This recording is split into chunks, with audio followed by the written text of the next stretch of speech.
이야기 시작 전 구독과 좋아요, 알림 설정 부탁드리고 어디서 듣고 계신지 댓글로 알려주세요. 그럼 오늘의 이야기 지금 바로 시작합니다. 겨울밤의 차가운 바람이 거리를 휘몰아쳤다. 하늘에서 쏟아지는 폭설은 마치 세상을 하얗게 덮어버리려는 듯 거칠게 내려앉았다. 시계는 밤 11시를 가리키고 있었고 거리는 이미 고요함에 잠겨 있었다. 카페 온기에 마지막 손님이 나간 후 김민수는 천천히 의자들을 정리하며 하루를 마무리하고 있었다. 32살의 그는 3년 전 이 작은 동네에 내려와 카페를 열었다. 서울에서의 바쁜 검사 생활을 뒤로하고 선택한 소박한 삶이었다. 오늘도 수고했어. 민수는 혼잣말을 중얼거리며 에스프레소 머신을 닦았다. 창밖으로 보이는 눈발이 점점 거세져 갔다. 이런 날이면 왠지 모르게 마음이 쓸쓸해졌다. 홀로 사는 삶이 외롭다고 느끼는 순간들이었다. 문을 잠그고 나서던 민수의 시선이 길 건너편 버스 정류장에 머물렸다. 가로등 불빛 아래 한 여인이 홀로 앉아 있었다. 폭설이 내리는데도 그녀는 움직이지 않고 있었다. 옷은 이미 눈에 젖어 있었고 어깨는 추위에 떨고 있었다. 저런. 민수는 망설였다. 모르는 사람에게 다가가는 것이 부담스러웠지만 이 추운 날씨에 혼자 있는 그녀를 그냥 둘 수는 없었다. 마음을 정한 민수는 우산을 들고 정류장으로 향했다. 가까이 다가가자 여인의 모습이 더욱 선명해졌다. 긴 검은 머리가 눈에 젖어 얼굴을 가리고 있었지만 그 사이로 보이는 옆모습은 아름다웠다. 하지만 그보다 더 마음을 아프게 하는 것은 그녀에게서 느껴지는 깊은 슬픔이었다. 안녕하세요. 민수가 조심스럽게 말을 걸었다. 여인은 깜짝 놀라며 고개를 들었다. 그 순간 민수는 숨이 멎을 뻔했다. 그녀의 눈은 맑고 투명했지만 동시에 말할 수 없는 아픔을 담고 있었다. 괜찮으세요? 이 늦은 시간에 혼자 계시기엔 너무 추워요. 여인은 입을 벌렸다가 이내 다물었다. 그리고 손으로 무언가를 표현하기 시작했다. 민수는 당황했다. 수아였다. 그녀는 말을 할 수 없는 사람이었다. 민수는 수아를 모르지만 그녀의 표정에서 감사하다는 뜻을 읽을 수 있었다. 젖은 손가방에서 종이와 펜을 꺼내는 그녀의 손이 심하게 떨리고 있었다. 괜찮아요. 신경 쓰지 마세요. 떨리는 글씨였지만 정성스럽게 적힌 문장이었다. 민수의 가슴이 먹먹해졌다. 집이 어디세요? 제가 데려다 드릴게요. 이런 날씨에 버스는 언제 올지 모르잖아요. 여인은 잠시 망설였다. 낯선 사람의 호의를 받아들이기가 망설여지는 듯 했다. 하지만 민수의 진심 어린 눈빛을 보고는 천천히 고개를 끄덕였다. 이수진. 그녀가 종이에 적은 이름이었다. 민수는 그 이름을 마음속으로 되뇌었다. 왠지 모르게 따뜻하고 아름다운 이름이라는 생각이 들었다. 민수의 차는 카페 뒤편에 주차되어 있었다. 수진을 차에 태우면서 민수는 히터를 최대로 틀었다. 수진은 여전히 떨고 있었고 젖은 옷 때문에 추위가 더 심해 보였다. 주소를 적어주시면 내비게이션에 입력할게요. 수진이 적어준 주소는 민수의 카페에서 그리 멀지 않은 곳이었다. 차를 몰면서 민수는 자꾸만 백미러로 수진을 보게 되었다. 그녀는 창밖을 바라보며 무언가 깊은 생각에 잠겨 있었다. 수진의 집은 작은 다세대 주택이었다. 낡았지만 깔끔하게 관리되고 있는 모습이었다. 차에서 내리려는 수진을 민수가 불렀다. 잠깐만요. 민수는 조수석 서랍에서 명함을 꺼냈다. 카페의 명함이었다. 혹시나 해서요. 어려운 일이 있으시면 언제든 연락하세요. 제가 도울 수 있는 일이라면 뭐든지요. 수지는 명함을 받아들고 깊게 인사했다. 그리고 차에서 내려 집으로 향했다.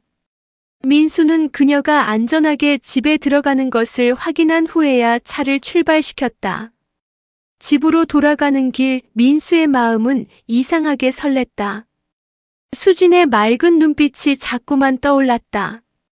그 눈 속에 담긴 슬픔이 무엇인지, 그녀에게 어떤 사연이 있는지 궁금해졌다. 다음 날 아침 민수는 평소보다 일찍 카페 문을 열었다. 혹시나 수진이 올까 하는 기대감 때문이었다. 하지만 하루 종일 수진은 나타나지 않았다. 그런데 사흘 후 카페 문이 조심스럽게 열렸다. 민수가 고개를 들자 수진이 서 있었다. 깨끗하게 말린 머리와 수줍은 미소. 어젯밤의 그 처연한 모습과는 완전히 달랐다. 수진은 떨리는 손으로 종이를 내밀었다. 그날은 정말 감사했습니다. 작은 보답이라도 하고 싶어서 왔어요. 민수의 얼굴에 환한 미소가 번졌다. 천만에요. 당연한 일을 했을 뿐인데요. 커피 한 잔 드실래요? 그날부터 수지는 가끔 카페에 들렀다. 처음에는 간단한 수리를 부탁하거나 작은 물건을 사가는 정도였지만 점차 민수와 가까워져 갔다. 민수는 서툴게나마 수화를 배우려 노력했고 수지는 그런 그의 모습에 감동했다. 시간이 흘러 두 사람 사이에는 특별한 감정이 싹트기 시작했다. 말이 없어도 서로를 이해할 수 있는 마음의 교감이었다. 민수에게 수지는 삶의 온기를 불어넣어주는 소중한 존재가 되어가고 있었다. 겨울이 지나고 봄이 찾아왔다. 카페 온기 앞 벚꽃나무에도 연분홍 꽃봉오리들이 하나둘 피어나기 시작했다. 민수와 수진이 만난 지도 벌써 3달이 흘렀다. 민수는 수화교재를 펼쳐놓고 열심히 공부하고 있었다. 서툴지만 이제 간단한 대화는 가능할 정도가 되었다. 수진이 카페에 올 때마다 조금씩 늘어가는 수화 실력에 그녀의 얼굴에는 환한 미소가 번졌다. 오늘은 뭘 드릴까요? 민수가 서툰 수화로 물었다. 수진은 웃으면서 답했다. 아메리카노 한 잔이요. 그리고 민수 씨 수화가 많이 늘었네요. 아직 멀었어요. 더 열심히 배워야죠. 두 사람의 대화는 자연스러웠다. 하지만 여전히 수진에게는 보이지 않는 벽이 있었다. 가끔 먼 곳을 바라보며 깊은 생각에 잠기는 모습, 갑자기 얼굴이 어두워지는 순간들이 있었다. 민수는 그런 수진이 걱정됐다. 그녀의 과거에 무언가 아픈 기억이 있다는 것을 느낄 수 있었지만 섣불리 묻기가 어려웠다. 수진 씨, 혹시 가족이 계세요? 어느 날 민수가 조심스럽게 물었다. 수진의 표정이 순간 굳어졌다. 손이 미세하게 떨리기 시작했다. 가족은 없어요. 혼자 살아요. 짧은 대답이었지만 그 안에 담긴 슬픔을 민수는 놓치지 않았다. 더 이상 묻지 않기로 했다. 동네 사람들은 점차 민수와 수진의 관계에 대해 수군거리기 시작했다. 말도 못하는 여자를 왜 만나는지 모르겠네. 민수 씨도 참 좋은 사람인데 하필이면. 그런 말들이 민수의 귀에 들릴 때마다 가슴이 아팠다. 하지만 수진과 함께 있을 때 느끼는 평온함과 따뜻함은 그 모든 편견을 이겨낼 수 있게 해주었다. 민수는 수진에 대한 자신의 감정이 사랑이라는 것을 깨달았다. 그녀의 맑은 눈빛, 순수한 미소, 그리고 그 속에 숨겨진 깊은 상처까지도 모든 것을 사랑하게 되었다. 어느 날 저녁 민수는 용기를 내어 수진에게 고백하기로 결심했다. 카페 문을 닫고 수진과 함께 근처 공원을 걸었다. 벚꽃이 만개한 나무 아래에서 민수는 멈춰 섰다. 수진 씨, 민수가 떨리는 목소리로 수화를 시작했다. 저는 당신을 사랑합니다. 수진의 눈이 커졌다. 예상하지 못했던 고백에 당황하는 기색이 역력했다. 잠시 침묵이 흘렀다. 민수 씨. 저는 수진이 대답하려다 말았다. 고개를 떨구며 눈물이 뚝뚝 떨어졌다. 죄송해요. 저는 사랑받을 자격이 없는 사람이에요. 민수는 당황했다. 무슨 뜻인지 이해할 수 없었다. 무슨 말씀이세요? 왜 그런 말을? 제게는 말할 수 없는 비밀이 있어요. 알게 되면 민수 씨도 저를 떠날 거예요. 수진의 어깨가 떨렸다. 10년 동안 가슴속에 묻어둔 끔찍한 기억이 다시 떠올랐다. 언니의 죽음, 그 현장에서 본 진실, 그리고 그것을 입 밖에 낼 수 없었던 공포와 절망. 수진 씨, 어떤 비밀이든 상관없어요. 제가 당신을 사랑하는 마음은 변하지 않을 거예요. 민수가 간절하게 말했지만 수진은 고개를 저었다. 저는 정말 나쁜 사람이에요. 진실을 말하지 못하고 계속 거짓으로 살아왔어요. 수진은 일어나서 뛰기 시작했다. 민수가 뒤따라갔지만 그녀는 이미 멀어져 가고 있었다. 그날 이후 수진은 카페에 오지 않았다. 일주일이 지나고 보름이 지나도 그녀의 모습은 보이지 않았다. 민수는 걱정이 되어 수진의 집을 찾아갔지만 문은 굳게 닫혀 있었다. 이웃에게 물어보니 수진은 집에 있지만 며칠째 나오지 않고 있다고 했다. 민수는 매일 수진의 집 앞을 지나다니며 그녀를 기다렸다. 한편 서울에서 한 남자가 조용한 동네로 차를 몰고 있었다. 박현우였다. 최근 들어 이상한 소문을 들었다. 이수진이 누군가와 가까워지고 있다는 것, 그리고 말을 하기 시작했다는 소문까지. 현우의 얼굴은 차갑게 굳어 있었다. 10년 전 그날 밤 이후 수진을 감시해왔지만 그녀가 침묵을 지키고 있어 안심하고 있었다. 하지만 이제 상황이 달라졌다. 수진이가 정말 그날을 기억하고 있는 건가? 만약 누군가에게 말한다면. 현우는 가속 페달을 더 세게 밟았다. 모든 것을 확인해야 했다. 그리고 필요하다면 10년 전처럼 다시 그녀의 입을 막아야 했다. 수진은 집에서 나오지 못하고 있었다. 민수의 고백 이후 마음이 더욱 혼란스러워졌다. 그를 사랑한다는 마음을 부정할 수 없었지만 동시에 자신의 비밀이 두려웠다. 거울 앞에 선 수진은 자신의 모습을 바라봤다. 10년 동안 침묵 속에 살아온 자신. 언니의 죽음을 목격하고도 진실을 말하지 못한 자신.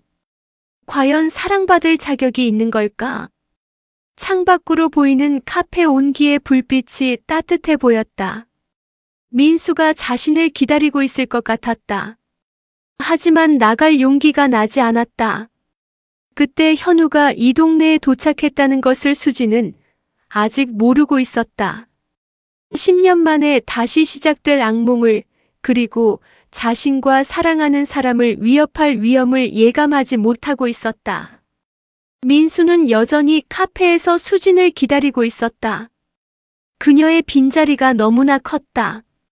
그녀가 말한 비밀이 무엇인지, 왜 자신을 사랑받을 자격이 없다고 생각하는지 알고 싶었다. 전직 검사로서의 직감이 말해주고 있었다. 수진에게는 단순한 상처가 아닌 더 큰 비밀이 숨겨져 있다고. 그리고 그것이 그녀를 계속 괴롭히고 있다고. 한 달이 지났지만 수진은 여전히 카페에 나타나지 않았다. 민수는 더 이상 기다릴 수 없었다. 그녀가 겪고 있을 고통을 생각하니 가슴이 아팠다. 결국 민수는 수진의 집 문을 두드렸다. 수진 씨, 저예요. 민수입니다. 한참을 기다린 후에야 문이 조심스럽게 열렸다. 수진의 모습은 초췌했다. 살이 빠지고 얼굴은 창백했다. 며칠째 제대로 먹지 못한 것 같았다. 민수 씨, 왜 여기까지? 걱정됐어요. 한 달 동안 소식이 없으니까요. 민수는 수진의 손을 조심스럽게 잡았다. 차가웠다. 들어가도 될까요? 이야기하고 싶어요. 수진은 망설였지만 결국 고개를 끄덕였다. 집안은 정리되어 있었지만 어두웠다. 커튼이 모두 쳐져 있어 낮인데도 어둠침침했다. 거실에 앉은 민수는 수진을 바라봤다. 그녀는 고개를 떨구고 있었다. 수진 씨, 저는 당신이 어떤 비밀을 갖고 있든 상관없어요. 중요한 건 지금의 당신이에요. 하지만 알게 되면 저를 미워하게 될 거예요. 수진의 손이 떨렸다. 10년 동안 혼자 짊어져온 무게가 너무 무거웠다. 그럴 리 없어요. 저를 믿어보세요. 민수의 진심 어린 눈빛을 본 수진은 마침내 마음을 열기로 결심했다. 10년 동안 아무에게도 말하지 못했던 그 비밀을.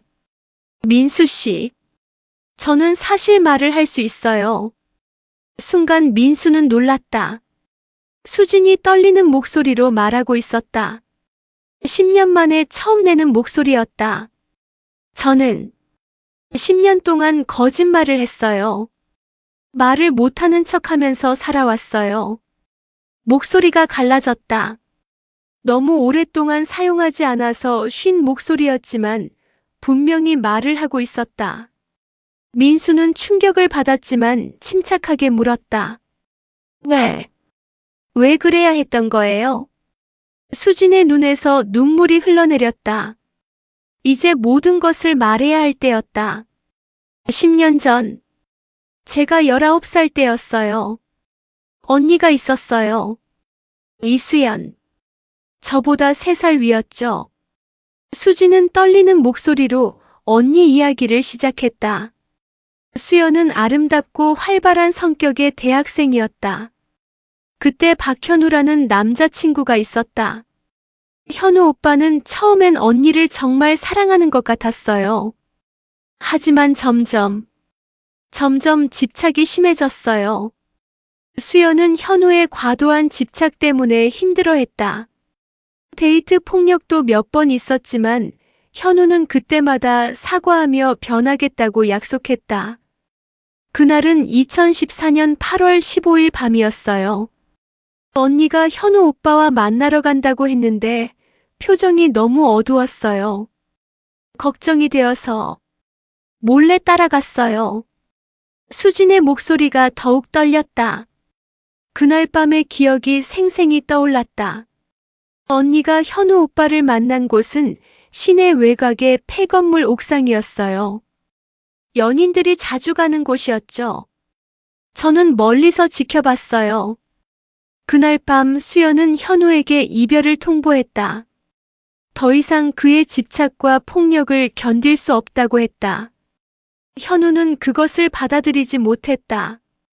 제발 다시 생각해봐. 너 없으면 나는 못 살아. 현우야, 이제 그만하자. 우리는 끝이야. 안 돼. 절대 헤어질 수 없어. 현우의 목소리가 점점 격해졌다. 그는 수연의 팔을 붙잡고 놓지 않았다. 놔줘. 아파. 수연이 몸부림치며 뒤로 물러났다. 그때 현우가 화를 내며 수연을 세게 밀었다. 안 돼. 수진이 소리치려는 순간이었다. 수연이 옥상 난간 근처에서 균형을 잃었다. 그리고 추락했다. 언니가 떨어지는 걸 봤어요. 그 순간의 비명소리를 평생 잊을 수가 없어요. 수진은 흐느끼며 말을 이었다. 민수는 수진을 끌어안았다. 그녀의 몸이 심하게 떨리고 있었다. 현우 오빠는 당황해서 아래로 내려갔어요. 하지만 언니는 이미 죽어 있었어요. 그때 현우가 수진을 발견했다. 어둠 속에 숨어있던 수진을 찾아낸 것이다. 수진아, 너 여기서 뭘 봤어? 현우의 눈빛이 차갑게 변했다. 수진은 너무 무서워서 말을 할 수 없었다.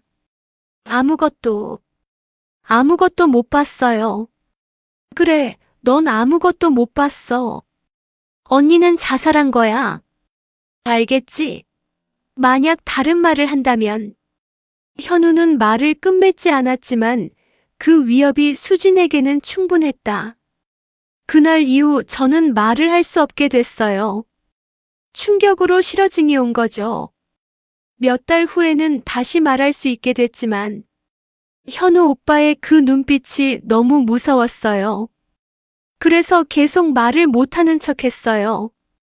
수지는 10년 동안 혼자 그 비밀을 짊어지고 살아왔다. 언니의 죽음이 자살로 처리되는 것을 보면서도 진실을 말하지 못했다. 매일 밤 악몽에 시달렸어요.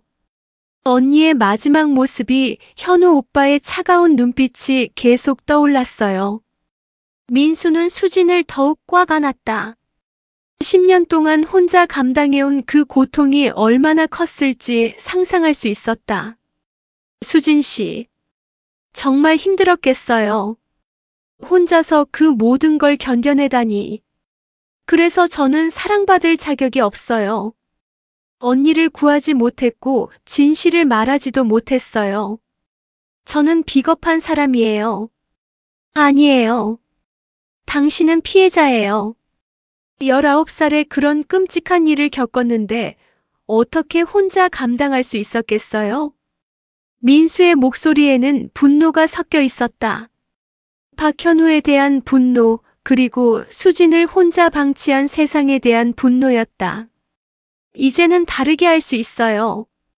저와 함께라면 진실을 밝힐 수 있어요. 하지만 현우 오빠가 알게 되면 제가 지켜드릴게요. 절대 혼자 두지 않을 거예요. 그때 수진의 표정이 갑자기 굳어졌다. 창밖으로 낯익은 차 한 대가 보였다. 10년 전 그날 밤 이후 간간히 목격했던 그 차였다. 민수 씨, 현우 오빠가 왔어요. 박현우가 차에서 내렸다. 10년이 지났지만 그의 모습은 크게 변하지 않았다. 다만 얼굴에는 세월의 흔적과 함께 차가운 기운이 더욱 짙어져 있었다. 그는 주변을 둘러본 후 수진의 집을 향해 걸어왔다. 수진은 온몸이 얼어붙었다. 10년 전 그날 밤의 공포가 다시 살아났다. 손이 부들부들 떨렸고 숨을 제대로 쉴 수 없었다. 수진 씨, 진정하세요. 제가 여기 있어요. 민수가 수진의 손을 꽉 잡았다. 그의 손은 따뜻하고 든든했다. 전직 검사로서의 침착함이 되살아나고 있었다. 현우가 문을 두드렸다. 똑똑똑. 정중하면서도 위압적인 노크 소리였다. 수진아, 나야. 현우 오빠. 10년 만에 듣는 그 목소리에 수진은 더욱 몸을 움츠렸다. 민수는 수진을 자신의 뒤로 보호하며 문 쪽으로 다가갔다. 누구세요? 민수가 문 너머로 물었다. 현우는 잠시 당황한 듯 멈췄다. 남자 목소리를 예상하지 못했던 것이다. 저는 수진이의 지인입니다. 박현우라고 하는데요. 수진 씨는 지금 컨디션이 좋지 않아서 면회가 어려울 것 같은데요. 민수의 목소리는 정중했지만 단호했다. 현우는 문틈으로 안을 들여다보려 했지만 민수가 막아섰다.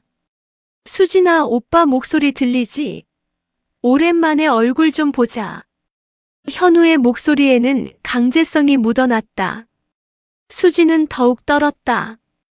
죄송하지만 오늘은 어려울 것 같습니다. 다음에 미리 연락을 주시고 오시면. 당신은 누구십니까? 수진이와 무슨 관계인지. 현우의 어조가 날카로워졌다.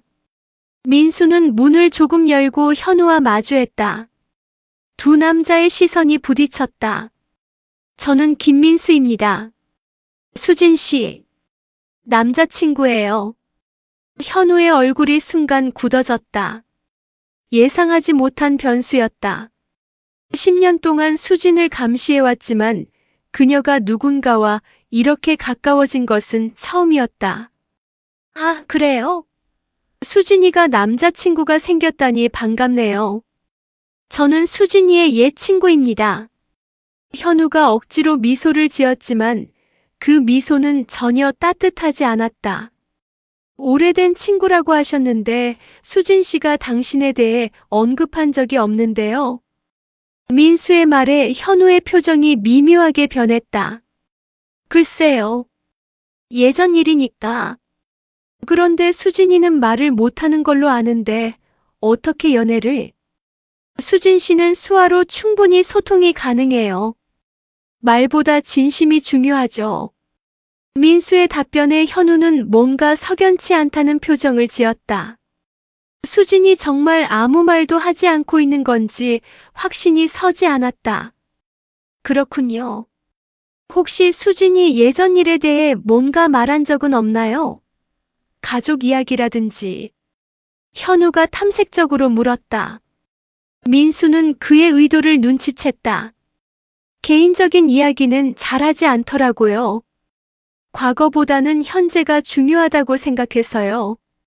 그렇죠, 그렇죠. 과거 일은 묻어두는 게 좋죠. 현우의 말에는 경고의 의미가 담겨 있었다.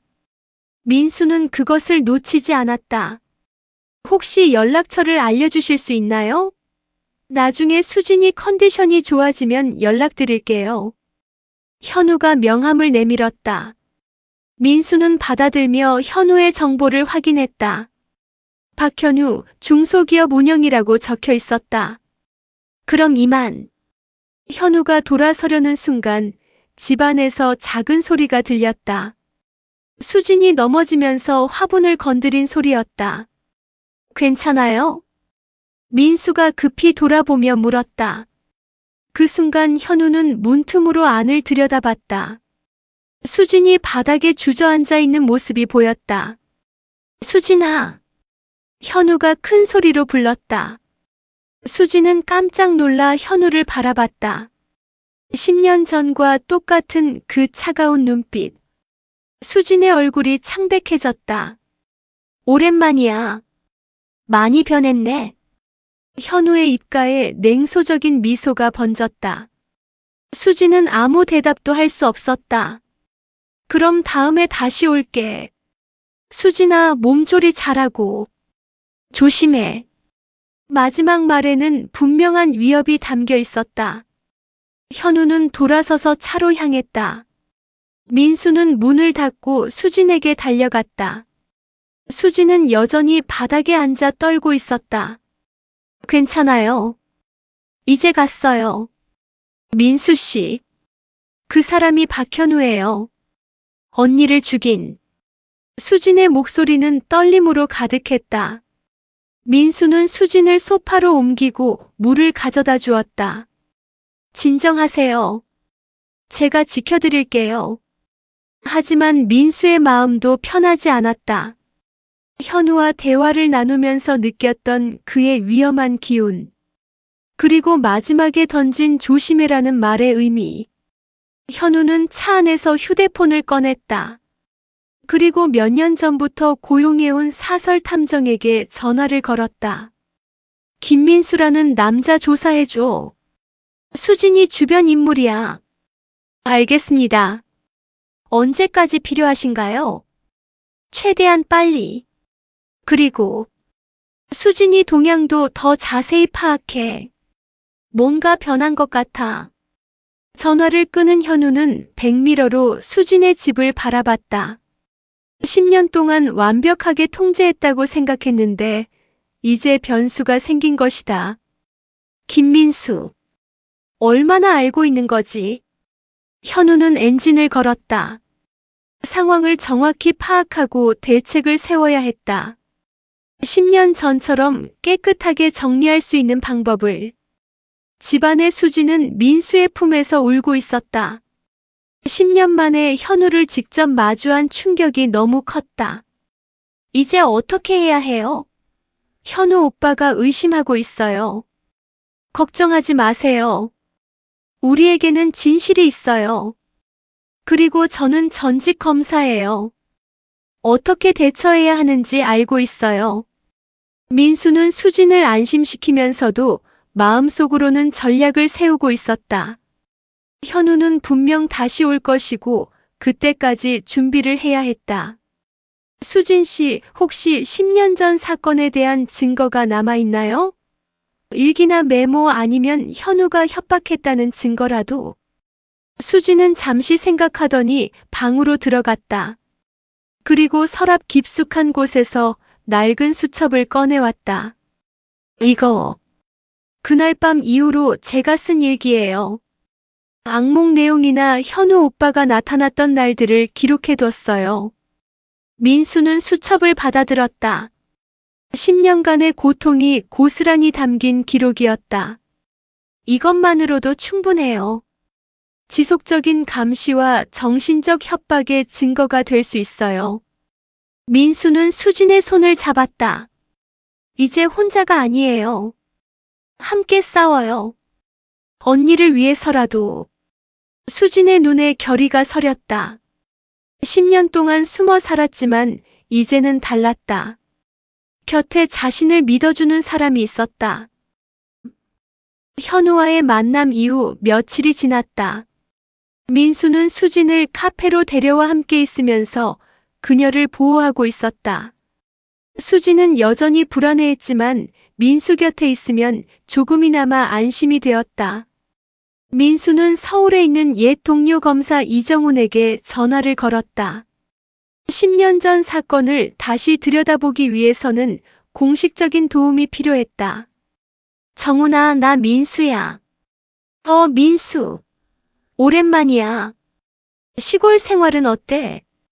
잘 지내고 있어. 그런데 부탁이 하나 있어서 전화했어. 민수는 조심스럽게 상황을 설명했다. 10년 전 이수연의 사망 사건이 자살로 처리됐지만 실제로는 타살일 가능성이 높다는 것. 그리고 목격자가 있다는 것. 목격자가 누구야? 왜 그때 진술하지 않았던 거지? 협박을 받아서 말하지 못했어. 지금도 위험한 상황이야. 정우는 잠시 침묵했다. 10년이 지난 사건을 다시 열기는 쉽지 않은 일이었다. 민수야, 너도 알다시피 시효나 증거 문제가 있어. 하지만 살인죄라면 시효가 없으니까. 일단 당시 수사 기록부터 확인해 볼게. 고마워. 그리고 정훈아, 이 일은 절대 비밀로 부탁해. 목격자의 안전이 달린 문제야. 알겠어. 조심해서 진행할게. 전화를 끊은 민수는 수진에게 돌아왔다. 수진은 카페 구석 테이블에서 차를 마시며 창밖을 바라보고 있었다. 어떻게 됐어요? 제 동료가 당시 수사 기록을 확인해 보기로 했어요. 시간이 좀 걸릴 거예요. 민수 씨, 정말 괜찮을까요? 현우 오빠가 알게 되면. 수진의 목소리에는 여전히 두려움이 묻어났다. 민수는 그녀의 손을 잡았다. 수진 씨 10년 동안 혼자 감당하느라 힘들었죠? 이제는 정당하게 맞서야 해요. 언니도 그걸 원할 거예요. 그때 카페 문이 열렸다. 중년 남성이 들어왔는데 수진은 그를 보자마자 긴장했다. 현우가 고용한 사설 탐정이었다. 안녕하세요. 아메리카노 한 잔 주세요. 남자는 자연스럽게 주문하며 카페 안을 둘러봤다. 수진과 민수의 모습을 자세히 관찰하고 있었다. 민수는 본능적으로 뭔가 이상함을 느꼈다. 전직 검사로서의 직감이었다. 커피를 내주면서 남자를 유심히 봤지만 남자는 자연스럽게 커피를 마시며 신문을 읽었다. 30분 후 남자가 나갔다. 민수는 창밖으로 그의 뒷모습을 지켜봤다. 남자는 길 건너편 차에 타고는 그 자리에 머물렀다. 수진 씨, 우리 잠시 나가볼까요? 왜요? 확인하고 싶은 게 있어요. 두 사람이 카페를 나와 반대 방향으로 걸었다. 예상대로 그 차가 천천히 따라왔다. 감시받고 있네요. 민수가 조용히 말했다. 수진의 얼굴이 창백해졌다. 현우 오빠가 사람을 시켰나 봐요. 괜찮아요. 예상했던 일이에요. 오히려 우리가 올바른 길을 가고 있다는 증거죠. 민수는 수진을 다시 카페로 데려갔다. 그리고 뒷문으로 나가 자신의 차로 수진을 데려갔다. 감시를 피해 다른 장소로 이동할 필요가 있었다. 어디로 가는 거예요? 안전한 곳으로요. 제 친구 집이에요. 민수는 시내에서 조금 떨어진 곳에 있는 친구의 펜션으로 향했다. 카페를 운영하기 전부터 알고 지낸 친구 강태우가 운영하는 곳이었다. 민수야, 갑자기 웬일이야? 태우는 반갑게 맞아주었다. 민수는 간단히 상황을 설명하고 며칠 동안 머물 수 있는지 부탁했다. 물론이지. 마침 비수기라 빈 객실 많아. 마음 편히 쉬어. 펜션은 조용하고 한적한 곳이었다. 수지는 오랜만에 안전함을 느꼈다. 현우의 감시에서 벗어난 느낌이었다. 저녁 시간 민수의 핸드폰이 울렸다. 정훈에서 온 전화였다. 민수야, 당시 수사 기록 확인했어. 어떻게 됐어? 생각보다 허술하게 수사됐더라. 자살로 성급하게 결론 지었어. 현장 보존도 제대로 안 됐고 부검도 형식적이었어. 민수의 표정이 굳어졌다. 그리고 하나 더. 당시 수사팀장이 누군지 아냐? 현재 경찰청 간부로 있는 박철민이야. 근데 이상한 게 그 사건 이후로 승진이 빨랐어. 무슨 뜻이야? 확실하지는 않지만 뭔가 외압이 있었을 가능성이 있어. 박현우 가족이 지역에서 꽤 영향력이 있다더라. 민수는 충격을 받았다. 단순한 개인적 범죄가 아니라 조직적인 은폐가 있었을 가능성이 제기된 것이다. 정훈아, 더 조사할 수 있어? 조심스럽게 해야겠지만. 해볼게. 그런데 민수야, 정말 조심해. 상대방이 만만하지 않을 것 같아. 전화를 끊은 민수는 수진에게 상황을 설명했다. 수진은 더욱 놀랐다. 그럼 경찰도 현우 오빠 편이었던 거예요?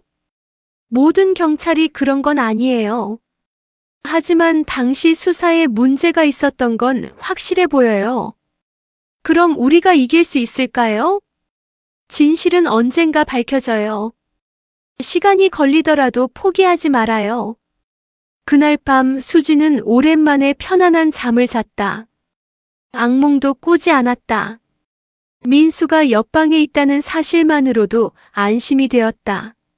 하지만 현우는 수진과 민수가 사라진 것을 알고 분노했다. 사설 탐정에게 전화를 걸어 호통을 쳤다. 어떻게 놓칠 수가 있어? 죄송합니다. 뒷문으로 나간 건 예상 못했습니다. 빨리 찾아. 그리고 김민수 신상 정보도 더 자세히 조사해. 현우는 불안해지기 시작했다. 10년 동안 완벽하게 통제했다고 생각했는데 상황이 걷잡을 수 없이 흘러가고 있었다. 수진이가 정말 그날을 기억하고 있는 건가? 김민수라는 놈이 뒤에서 사주하는 건가? 현우는 결심했다. 더 강력한 조치를 취해야 할 때였다.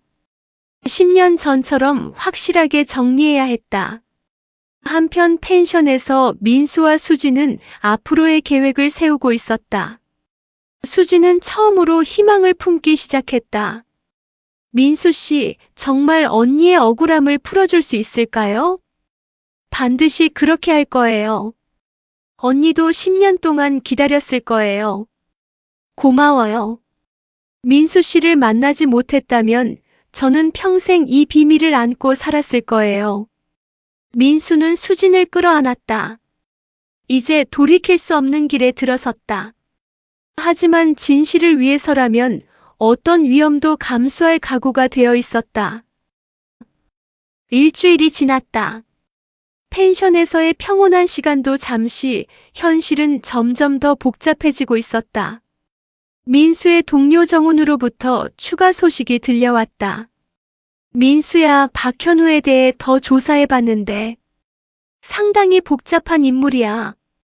정훈의 목소리에는 걱정이 묻어났다. 어떤 뜻이야? 현우의 아버지가 지역 건설업계의 거물이었어.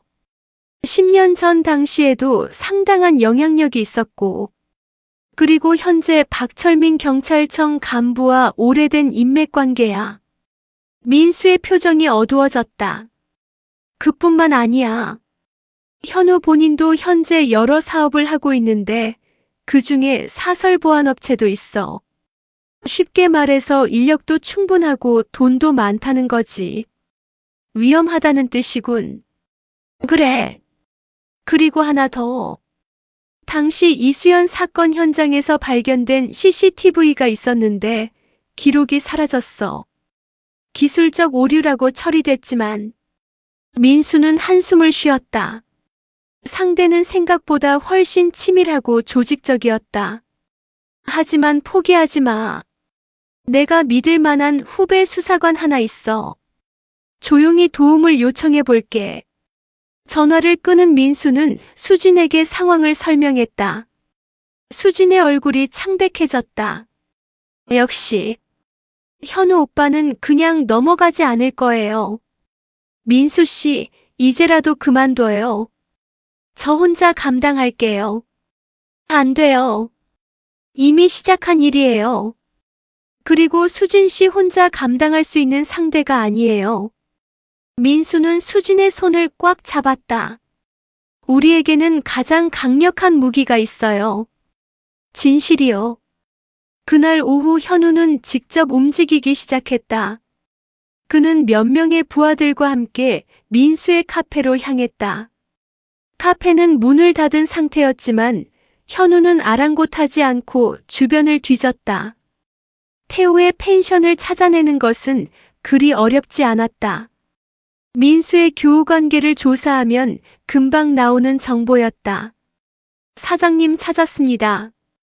시내에서 30분 거리에 있는 펜션이에요. 좋아.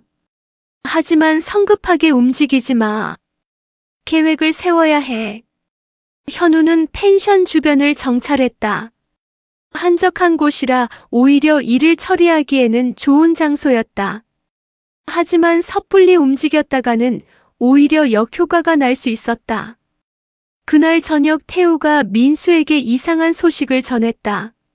민수야, 오늘 낮에 이상한 차들이 몇 대 지나갔어. 이런 외진 곳에는 보통 오지 않는 종류의 차들이었어. 민수는 긴장했다. 현우가 이곳을 찾아낸 것 같았다. 태우야, 미안하지만 우리 당분간 다른 곳으로 가야겠어. 너까지 위험에 빠뜨릴 수는 없어. 뭔 소리야? 친구 사이에 그게 뭔 말이야? 오히려 내가 도와줄게. 하지만 민수는 태우를 위험에 빠뜨릴 수 없었다. 그날 밤 민수와 수지는 조용히 펜션을 떠났다. 어디로 가는 거예요? 일단 서울로 가요.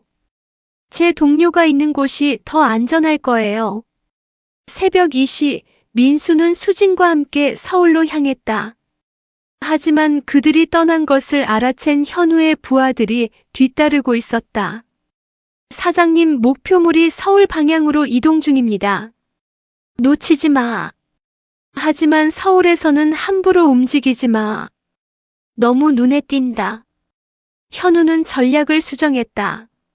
서울은 자신의 영향력이 제한적인 곳이었다. 다른 방법을 써야 했다.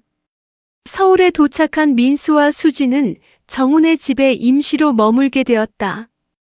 정훈은 상황의 심각성을 깨닫고 최대한 도움을 주기로 했다. 민수야, 내가 아는 변호사 하나 소개해 줄게. 이런 사건에 경험이 많은 사람이야. 고마워, 정훈아. 다음 날 민수와 수지는 변호사 서미연을 만났다. 40대 중반의 그녀는 인권 전문 변호사로 유명했다. 상황을 들어보니 상당히 복잡하네요. 10년이나 지난 사건이고 게다가 당시 수사에 문제가 있었다면 어렵다는 뜻인가요? 어렵긴 하지만 불가능하지는 않아요. 특히 목격자 진술이 있다면 충분히 재수사를 요청할 수 있어요. 서미연은 수진을 바라봤다. 다만 수진 씨가 법정에서 직접 증언해야 해요. 각오가 되어 있나요? 수진은 잠시 망설였다. 10년 동안 숨어 살았는데 이제 공개적으로 나서야 한다는 것이 두려웠다. 수진 씨, 언니를 위해서예요. 그리고 현우가 다른 피해자를 만들지 않기 위해서라도요. 민수의 말에 수진은 고개를 끄덕였다. 해볼게요. 더 이상 도망치고 싶지 않아요. 그때 수진의 핸드폰이 울렸다. 낯선 번호였다. 수진이 전화를 받자 현우의 목소리가 들려왔다. 수진아, 어디 있어? 오빠가 많이 걱정하고 있어. 수진의 손이 떨렸다. 민수가 전화를 받았다.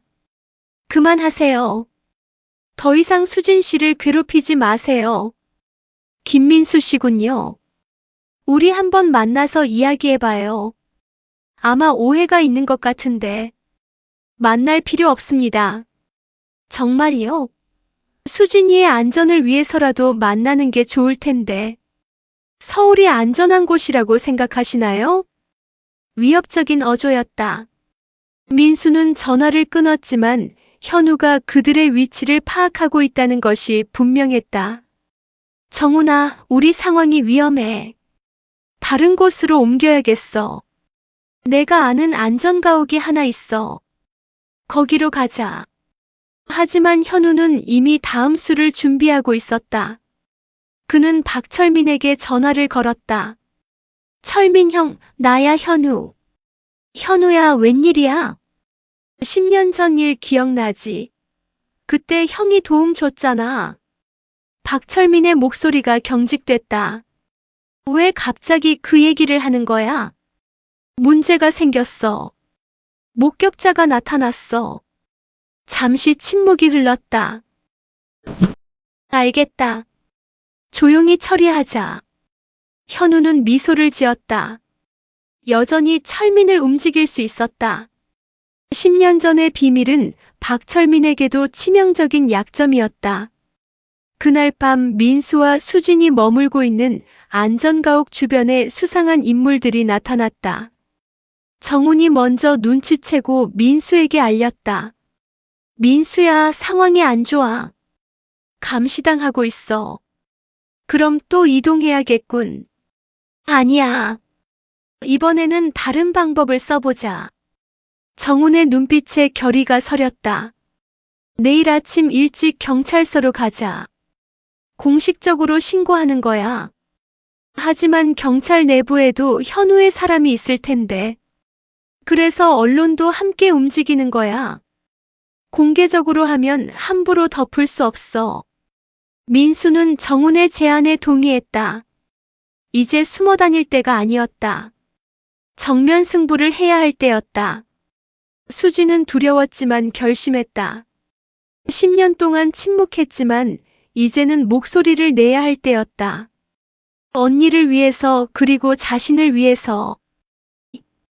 서울중앙지검 앞에는 이른 아침부터 기자들이 몰려들었다. 정훈이 미리 연락한 탐사보도 전문기자 김소영이 특종감을 직감하고 동료들을 불러 모은 것이었다. 10년 전 자살로 처리된 사건의 진짜 목격자가 나타났다고요? 김소영이 정훈에게 확인했다. 그렇습니다. 오늘 공식적으로 재수사를 신청할 예정입니다. 민수와 수지는 서미연 변호사와 함께 지검으로 향했다. 수지는 검은색 정장을 입고 있었지만 얼굴은 창백했다. 10년 만에 공개적으로 진실을 말해야 한다는 부담감이 컸다. 괜찮아요?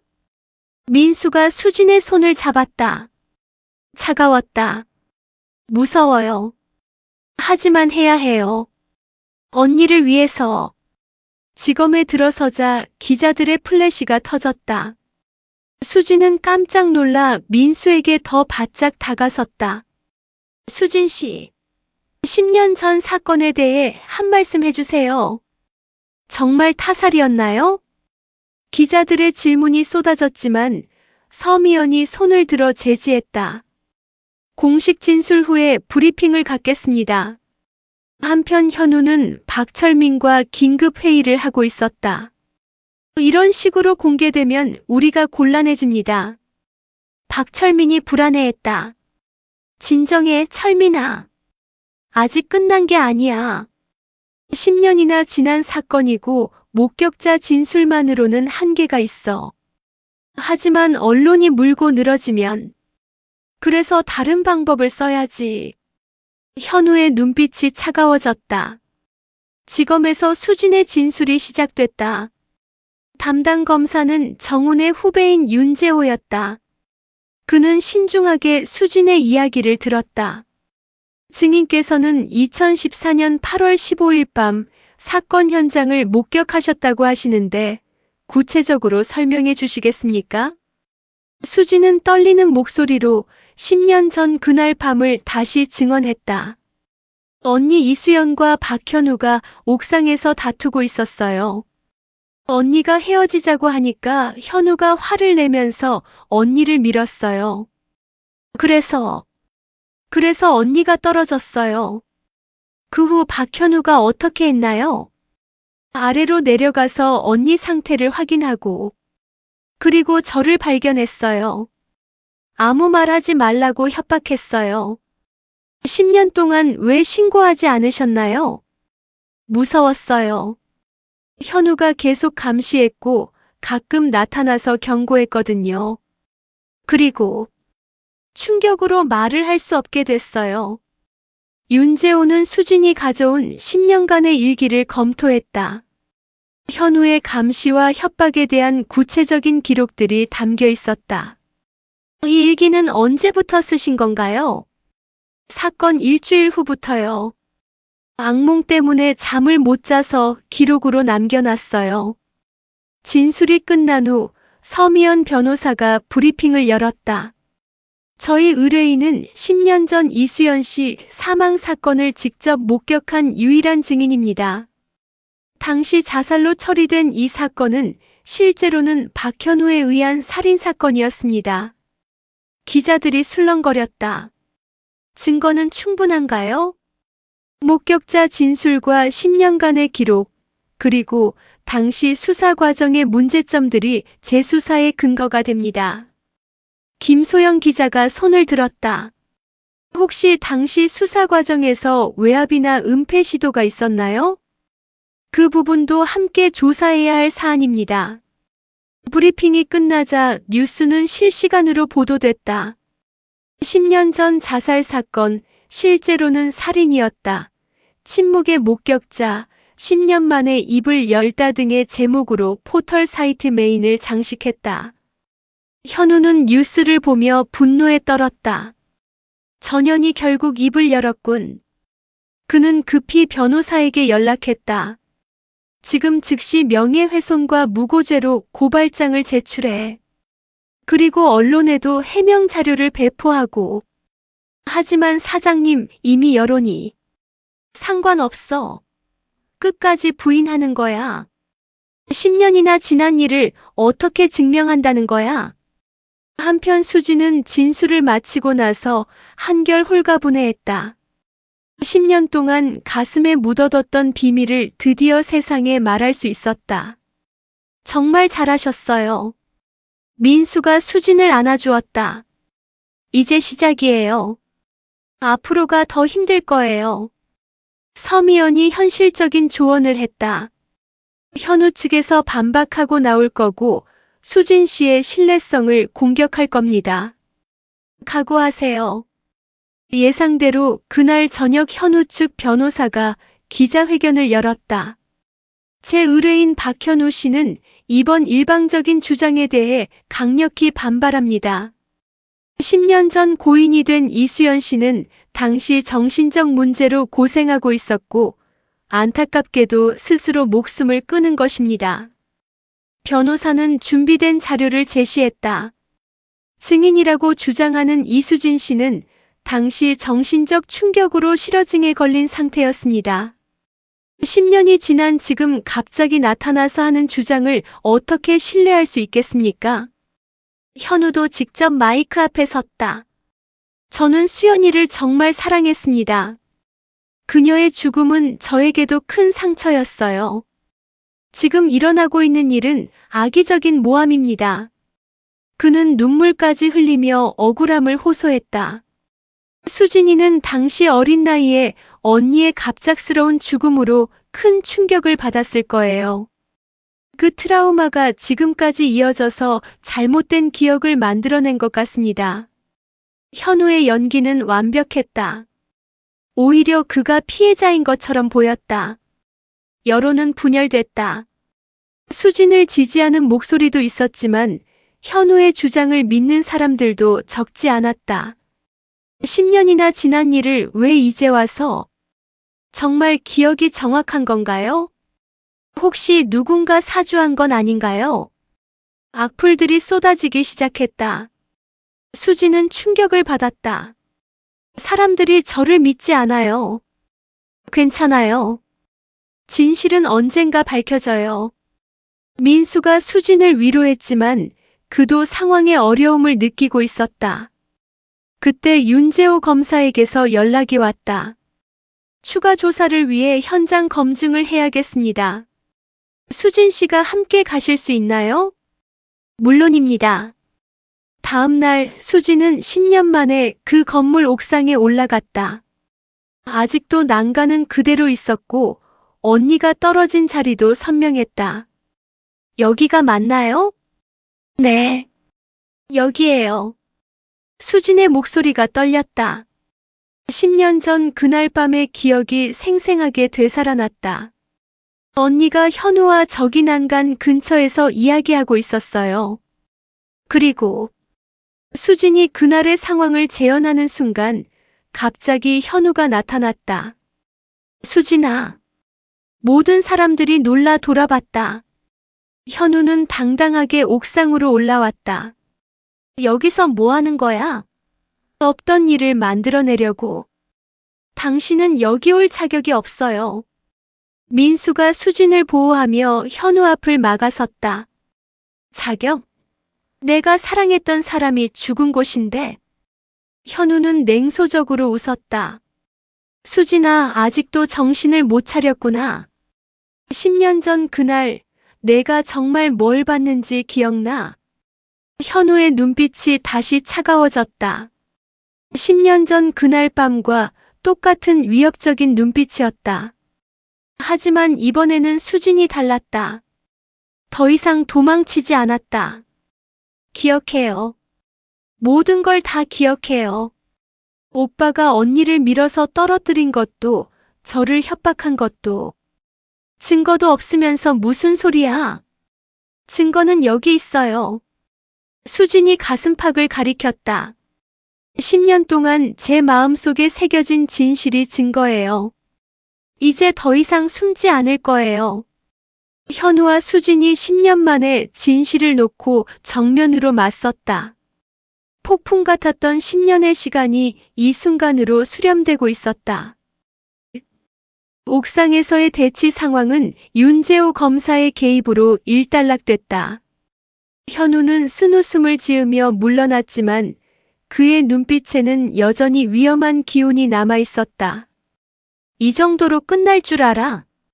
현우가 떠나며 던진 한마디는 새로운 위협을 예고하고 있었다.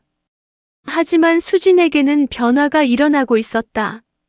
10년 만에 그 장소에서 현우와 맞선 순간 오히려 마음이 평온해졌다.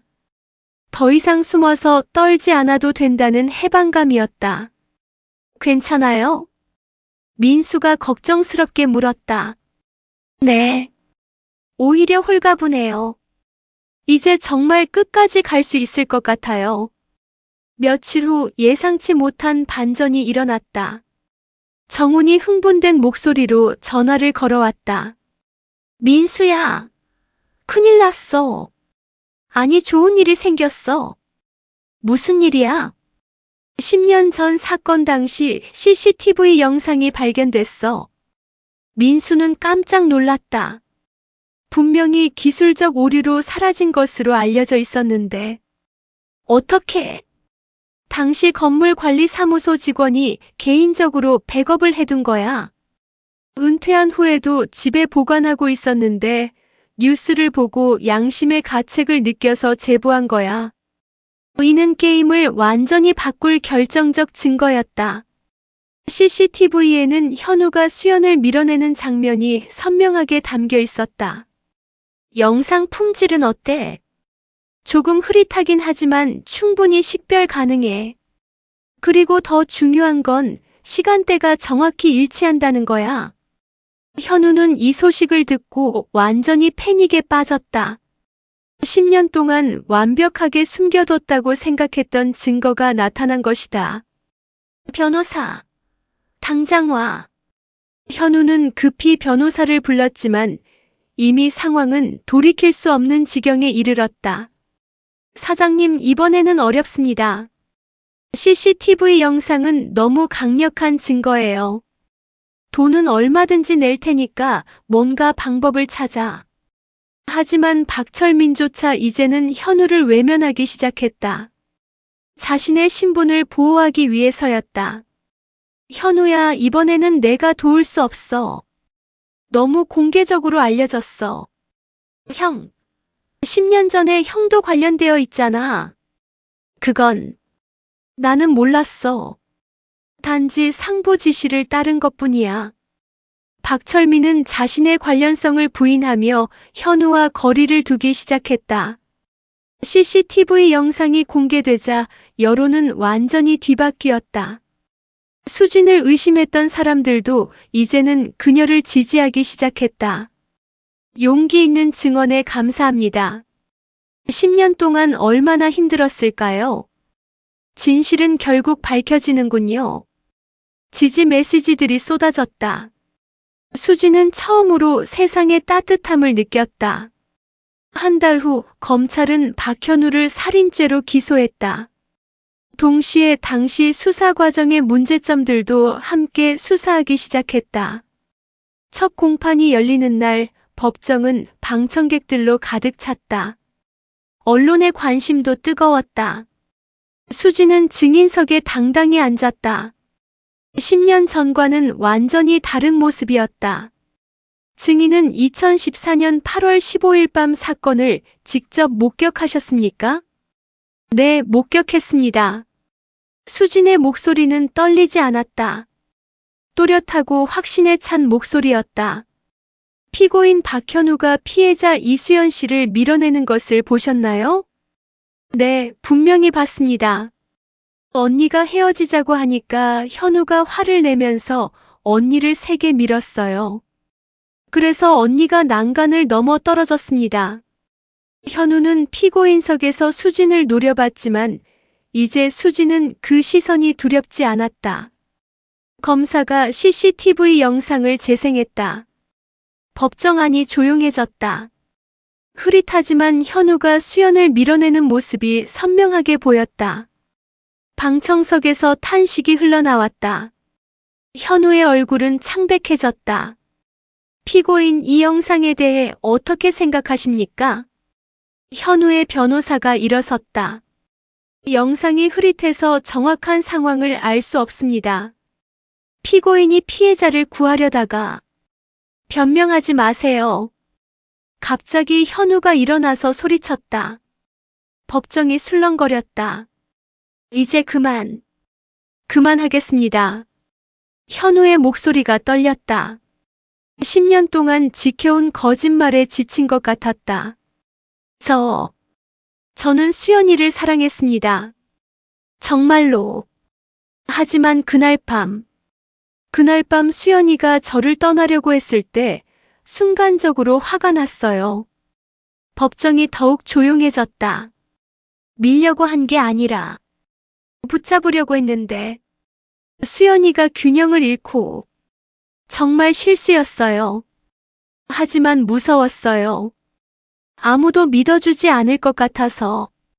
현우가 마침내 진실을 털어놓기 시작했다. 수진이를 협박한 것도 죄송합니다. 10년 동안 수진이가 얼마나 힘들었는지 미안합니다. 현우는 수진을 바라보며 고개를 숙였다. 수진의 눈에서 눈물이 흘러내렸다. 분노가 아닌 복잡한 감정의 눈물이었다. 판결은 몇 주 후에 내려졌다. 피고인 박현우를 상해치사 및 협박죄로 징역 12년에 처한다. 방청석에서 박수가 터져나왔다. 수진은 민수의 품에 안겨 울었다. 10년 만에 언니의 억울함이 풀린 순간이었다. 법정을 나오며 수진은 기다리고 있던 기자들에게 말했다. 언니, 이제 편히 쉬세요. 그리고 저도 이제 진짜 살아갈 수 있을 것 같아요. 6개월 후 민수와 수진은 작은 결혼식을 올렸다. 카페 온기 앞 벚꽃나무 아래에서 가족 같은 사람들과 함께한 소박한 결혼식이었다. 수진 씨, 아니 이제 와이프 행복해요? 네, 정말 행복해요. 처음으로 마음껏 말할 수 있고 마음껏 웃을 수 있어서. 수진의 목소리는 이제 완전히 자유로웠다. 10년 동안의 침묵을 깨고 찾은 진정한 목소리였다. 민수 씨, 고마워요. 저에게 용기를 주셔서. 저야말로 고마워요. 수진 씨가 있어서 제 인생이 다시 의미를 찾았어요. 하늘에서는 벚꽃잎이 흩날렸다. 마치 이수연이 축복을 보내는 것 같았다. 언니, 저 이제 정말 행복해요. 그리고 진실을 말할 수 있게 되어서 후회하지 않아요. 수진이 하늘을 바라보며 속삭였다. 몇 년 후 수진과 민수는 카페를 확장해서 소리카페라는 새로운 이름을 지었다. 수화를 배우는 사람들과 청각장애인들이 자유롭게 소통할 수 있는 공간으로 만든 것이다. 어서 오세요. 수진이 밝은 미소로 손님을 맞았다. 이제 그녀는 수화와 말을 자유자재로 구사하며 다양한 사람들과 소통하고 있었다. 벽면에는 이수연의 사진이 조용히 걸려 있었다. 수진은 매일 아침 언니의 사진에 인사를 했다. 언니, 오늘도 좋은 하루 보내세요. 저는 행복하게 살고 있어요. 침묵 속에 묻혔던 진실이 마침내 세상의 빛을 보았다. 그리고 그 진실은 수진에게 새로운 삶을, 민수에게는 진정한 사랑을, 세상에는 정의가 살아있다는 희망을 선물했다. 10년의 긴 겨울이 끝나고 진실이라는 따뜻한 봄이 찾아온 것이다. 수진의 목소리는 이제 세상에서 가장 아름다운 소리가 되어 많은 사람들에게 용기와 희망을 전하고 있었다. 고백의 시간, 오늘의 사연은 어떠셨나요? 마음에 드셨다면 구독과 좋아요 부탁드리면서 끝까지 청취해 주셔서 감사합니다. 오늘도 행복한 하루 되세요.